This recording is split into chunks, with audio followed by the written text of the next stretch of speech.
The army had what was called Civil Affairs Unit, which was the part of the army that was concerned with the civil population, and each corps had an FAU team attached to them, and I went to one which was 30 Corps, which was one of the advanced units. So while the fighting was on, we followed the army very closely all the way into the Ardennes and so on. So we were very much involved in actually seeing warfare at fairly close hand. We were concerned with all the refugees and displaced persons, and we set up camps for them and did medical aid wherever we could and so on.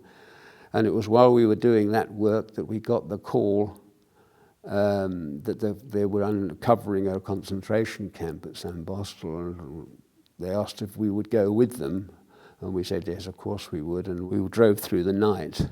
And it hadn't actually been, although they knew of it, the camp, they didn't know quite what it was like.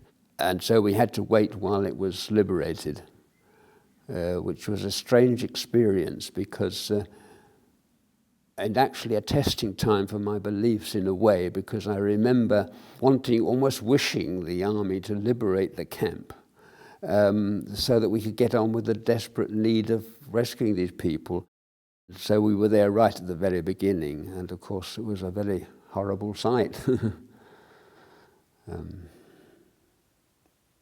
But we were only a part of the rescue operation. The Royal Army Medical Corps had 2 units there, and they'd had experience at Belsen. Belsen was uncovered a few days before, so they were able to, they knew what they had to do, and they set up what was called the human laundry and so on. I think there were 7,000 or 8,000 in the camp, and they were dying by the hour, and of course there were heaps of corpses all over the place.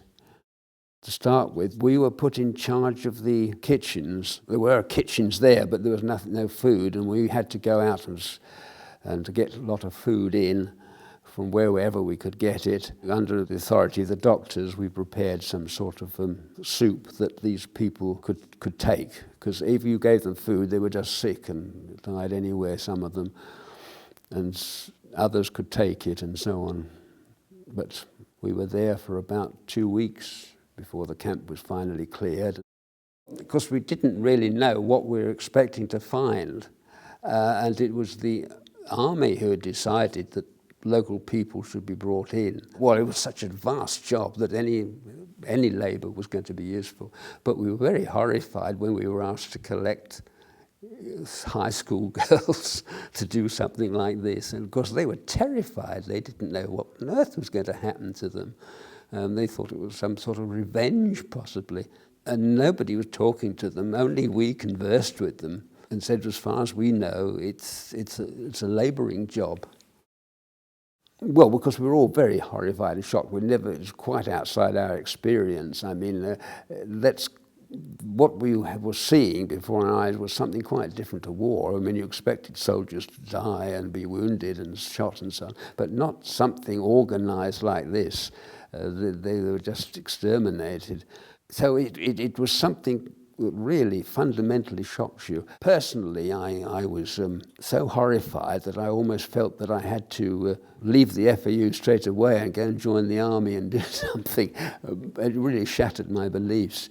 But of course I realised immediately afterwards, and my fellows persuaded me, that you were far more use where you were. It was silly the war was nearly over anyway. In the end, of course, I think the experience confirmed my beliefs.